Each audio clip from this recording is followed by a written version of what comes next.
இந்திய கிரிக்கெட் அணியின் சீனியர் நட்சத்திர பேட்ஸ்மேன்களான ரோஹித் சர்மா, விராட் கோலி ஆகியோர் டெஸ்ட் மற்றும் T20 போட்டிகளிலிருந்து ஓய்வு பெற்றுவிட்டனர். இவர்கள் தற்போது ஒருநாள் கிரிக்கெட் போட்டிகளில் மட்டுமே விளையாடி வருகின்றனர். அமெரிக்கா மற்றும் மேற்கிந்திய தீவுகளில் கடந்த 2024ஆம் ஆண்டு நடைபெற்ற T20 உலகக்கோப்பை தொடரில் ரோஹித் சர்மா தலைமையிலான இந்திய அணி சாம்பியன் பட்டம் வென்றிருந்தது. முன்னதாக 2007ஆம் ஆண்டு ரோஹித் சர்மா இடம்பெற்றிருந்த இந்திய அணியும் T20 உலகக்கோப்பை தொடரில் வென்றது. இதுவரை 9 முறை T20 உலகக்கோப்பை தொடர் நடைபெற்றுள்ளது. இவை அனைத்திலும் ரோஹித் சர்மா இந்திய அணிக்காக விளையாடியுள்ளார். இந்நிலையில் அடுத்த மாதம் பிப்ரவரி 7ஆம் தேதி T20 உலகக்கோப்பை தொடர் இந்தியா மற்றும் இலங்கையில் தொடங்குகிறது.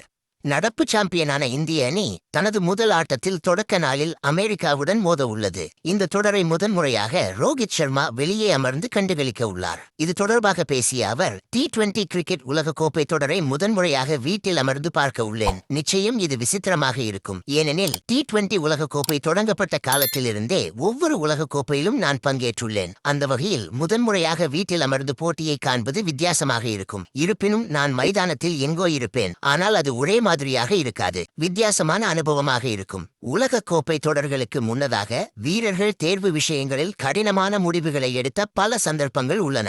தேர்வு விஷயத்தில் அனைவரையும் திருப்திப்படுத்த முடியாது. ஆனால் ஒரு முடிவு ஏன் எடுக்கப்படுகிறது என்பதை தனிப்பட்ட வீரர் அறிந்து கொள்வது முக்கியம். 2022ஆம் ஆண்டு T20 உலகக்கோப்பை மற்றும் ஆசிய கோப்பை தொடரில் பந்து வீச்சு மற்றும் பேட்டிங்கிலும் சிறப்பாக செயல்படக்கூடிய வீரர் தேவை என கருதினோம். இதன் காரணமாக ஸ்ரேயஸ் ஐயருக்கு பதிலாக தீபக் ஹூடாவை தேர்வு செய்தோம். எங்களை பொறுத்தவரை அணியில் உள்ள 15 வீரர்களை எவ்வாறு சிறப்பாக பயன்படுத்தலாம் என்பதை புரிந்து கொள்வது முக்கியம். வீரர்கள் தேர்வில் உங்களிடம் சரியான காரணம் இருந்து அதை விளக்கினால் போதும். கடந்த T20 உலகக்கோப்பைக்கு பிறகு அணியில் சுமார் 80 முதல் 90% பேர் அப்படியே உள்ளனர். அவர்கள் கிட்டத்தட்ட 2 ஆண்டுகளாக ஒன்றாக இணைந்து விளையாடி வருகின்றனர். இது அணிக்குள் வலுவான புரிதலை உருவாக்கும். உலகக்கோப்பையை நோக்கிச் செல்லும் போது அதை வெல்வதுதான் ஒரே குறிக்கோள்.